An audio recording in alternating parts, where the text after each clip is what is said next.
नमस्कार, जेके news network के morning bulletin में आपका स्वागत है।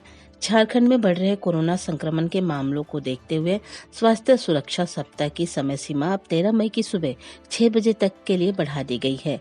बुधवार को हेमंत सोरेन ने की अध्यक्षता में हुई आपदा प्रबंधन की बैठक में उक्त निर्णय लिया गया। मुख्यमंत्री ने कहा कि कोरोना संक्रमण की चेन तोड़ने के लिए लोग घरों में रहें। बैठक में स्वास्थ्य मंत्री बन्ना गुप्ता, मुख्य सचिव सुखदेव सिंह मौजूद रहे। कोरोना को देखते हुए तीसरी बार स्वास्थ्य सुरक्षा सप्ताह की अवधि बढ़ाई गई है। इस दौरान मेडिकल, पेट्रोल पंप, रसोई गैस, सीएनजी सहित आवश्यक सेवा पर कोई रोक नहीं होगी। दुकानों को दोपहर 2 बजे तक ही खोलने की अनुमति है। राज्य सरकार के कार्यालय अब शाम 5 बजे तक खुले रहेंगे। केंद्र सरकार ने बुधवार को कहा है कि कोरोना वायरस की तीसरी लहर का आना तय है। हालांकि इसके लिए किसी वक्त का अनुमान नहीं लगाया जा सकता।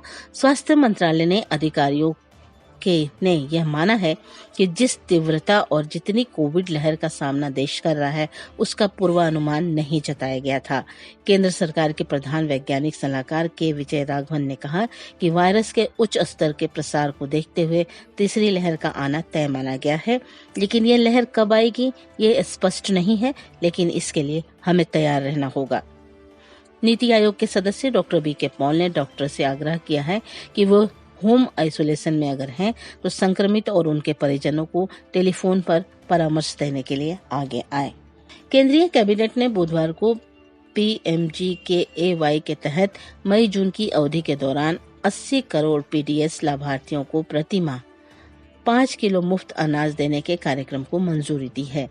केंद्र के इस फैसले से सरकार की अनुमानित खाद्य सब्सिडी पर 25,332.92 करोड़ रुपए का बोझ बढ़ेगा।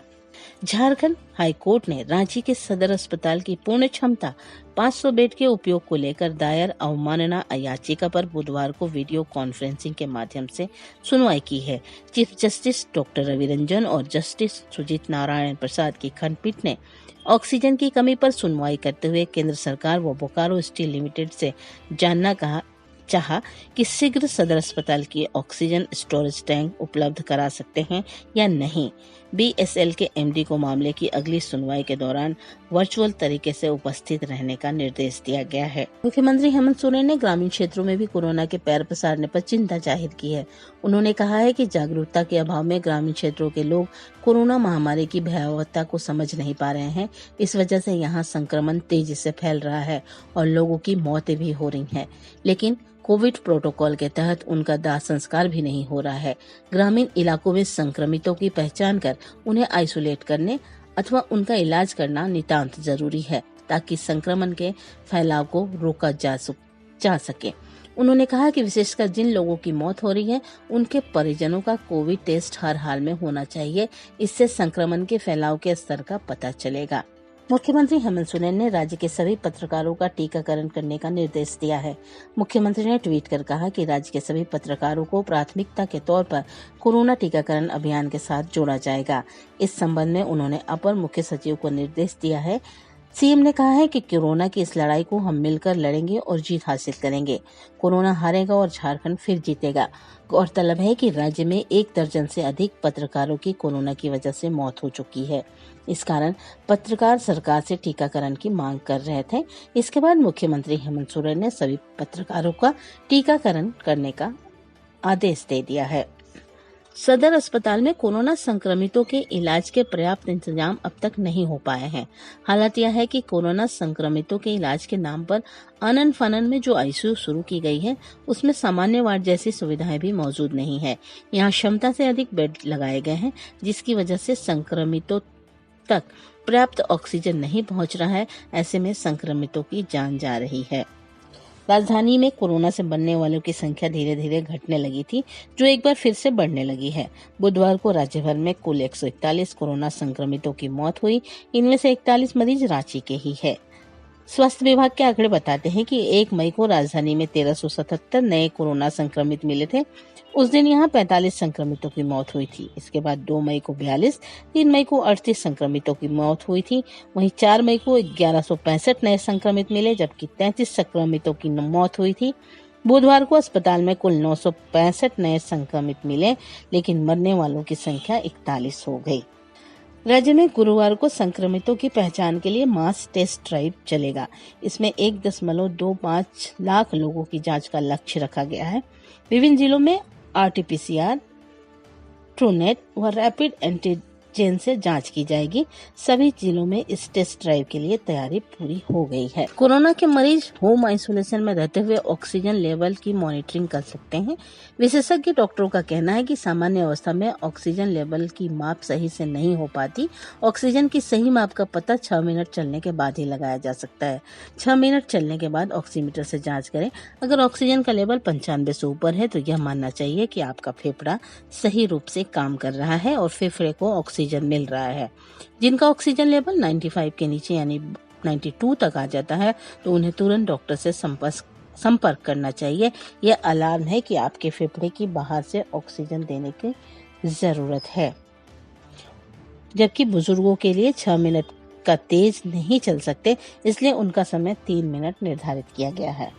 राज्य के रजिस्ट्री कार्यालयों में जमीन और फ्लैट की रजिस्ट्री पूरी तरह से बंद है। झारखंड दस्तावेज नवीन संघ ने कहा है कि उनके कार्य का बहिष्कार का असर पूरे राज्य में है। कहीं भी निबंधन कार्य नहीं हो रहा है। रांची जिला में रजिस्ट्री कार्य 9 अप्रैल से बंद है और 26 दिनों से किसी तरह की संपत्ति की रजिस्ट्री नहीं हुई है। कर्मियों ने बताया कि दस्तावेज नवीन संघ और रजिस्ट्री कार्य से जुड़े अधिवक्ताओं ने कार्य का बहिष्कार किया है। कोरोना महामारी को देखते हुए निबंधन कार्य को बंद रखा है। इस वजह से रांची स्थित तीनों रजिस्ट्री कार्यालयों में सन्नाटा पसरा हुआ है। कर्मचारी अधिकारी आ तो रहे हैं पर चले जा रहे हैं। संघ की ओर से 15 मई तक कार्य बहिष्कार जारी रहेगा। इसके बाद आगे की स्थिति को देखकर निर्णय लिया जाएगा। राज्य स्वास्थ्य विभाग के औषधि निदेशालय द्वारा गुरुवार को 117 अस्पतालों में रेमडेसिविर की 1240 वॉयल की आपूर्ति की गई है। बोकारो, देवघर, धनबाद, पश्चिम सिंहभूम, हजारीबाग, रामगढ़, गिरिडीह, गोड्डा, गुमला, रांची के अन्य जिलों को दिए गए हैं।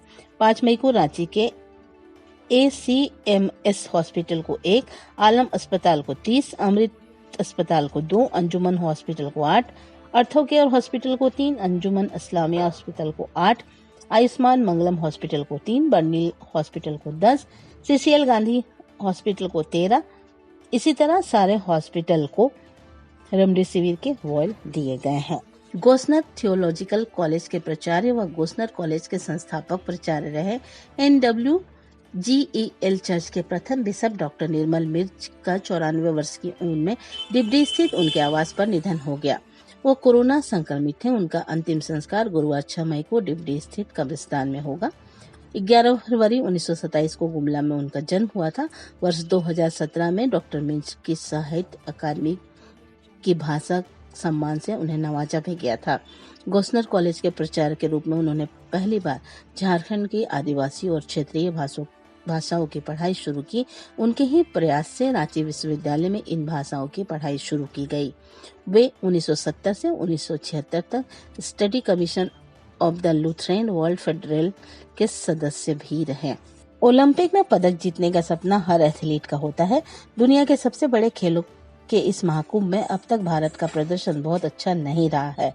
ट्रैक एंड फील्ड इवेंट में भारत का पदक जीतने का सपना ही रहा है। झारखंड के 2 युवा एथलीट जो ओलंपिक में देश के लिए पदक जीतना चाहती हैं, इनमें से हैं एक लॉन्ग जंपर प्रियंका केरकेटा और दूसरी है 100 मीटर हर्डल्स की सपना कुमारी। दोनों के नाम राष्ट्रीय व अंतर्राष्ट्रीय चैंपियनशिप में दर्जनों मेडल हैं। बुधवार को वर्ल्ड एथलेटिक्स डे के अवसर पर दोनों ने बताया कि दोनों 2024 और 2028 की ओलंपिक तैयारी में जुटी हैं और देश के लिए पदक जीतना चाहती हैं। वैश्विक साख निर्धारक संस्था S&P ग्लोबल रेटिंग्स ने बुधवार को चालू वित्त वर्ष के लिए भारत की सकल घरेलू उत्पाद यानी GDP वृद्धि दर के पूर्वानुमान को ढाकर 9.8% कर दिया गया है। रेटिंग एजेंसी ने कहा है कि कोविड-19 संक्रमण की दूसरी लहर के चलते आर्थिक सुधार की गाड़ी पटरी से उतर सकती है और बैंकों की ऋण वसूली प्रभावित होगी। अमेरिका स्थित इस एजेंसी ने अप्रैल 2021 से मार्च 2022 के वित्त वर्ष के लिए 11% के GDP वृद्धि दर की भविष्यवाणी की थी, लेकिन उस समय इसका आधार आर्थिक नीतियां को तत्काल खोला जाना था। बट अब इस बार कोरोना के चलते जो लॉकडाउन लगाया जा रहा है, उसके चलते जीडीपी घटने का अनुमान है। कोविड-19 संक्रमण की दूसरी लहर के बीच अर्थव्यवस्था को राहत देने के लिए भारतीय रिजर्व बैंक के गवर्नर शक्तिकांत दास ने बुधवार को एक निर्धारित संवाददाता सम्मेलन में कई महत्वपूर्ण घोषणाएं की। इन घोषणाओं के तहत उन्होंने आरबीआई द्वारा बैंकों को कुछ विशेष प्रकार के कर्ज बांटने की स्थिति में 50,000 करोड़ रुपए के लिक्विडिटी सपोर्ट देने की बात की है। ऐलान के मुताबिक आरबीआई वैक्सीन बनाने वाली कंपनियों, वैक्सीन के आयातक, सप्लायर्स व प्रायोरिटी मेडिकल डिवाइसेस, ऑक्सीजन व वेंटिलेटर के मैन्युफैक्चरर्स व सप्लायर्स, वैक्सीन व कोरोना से संबंधित दवाइयों के आयातक, लॉजिस्टिक फर्म्स और मरीजों के इलाज के लिए नया कर्ज उपलब्ध कराने के लिए लिक्विडिटी सपोर्ट देगा। ये लोन 3 साल की अवधि के लिए रेपो रेट पर 31 मार्च 2022 तक उपलब्ध होंगे। झारखंड के करीब सभी जिलों का मौसम सुहाना हो गया है। भीषण गर्मी के मौसम में लोगों को गुलाबी ठंड का एहसास होने लगा है। राज्य के कई जिलों का अधिकतम तापमान सामान्य से 6 डिग्री सेल्सियस से अधिक नीचे चला गया है। पिछले 4 दिनों से लगातार आकाश में बादल छाए रहे हैं। कहीं कहीं हल्की बारिश तो कहीं मूसलाधार बारिश भी हो रही है।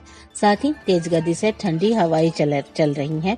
इस कारण लोगों को शाम होते ही हल्की ठंड का एहसास होने लगा है।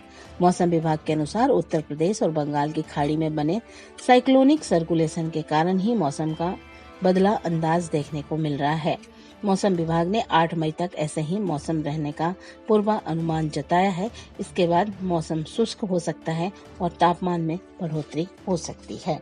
मॉर्निंग न्यूज में इतना ही। आप बने रहें जेके न्यूज नेटवर्क के साथ और घरों में रहें, सुरक्षित रहें, बेवजह घरों से बाहर ना निकलें, क्योंकि हम सभी चाहेंगे तभी कोरोना की चेन टूट पाएगी।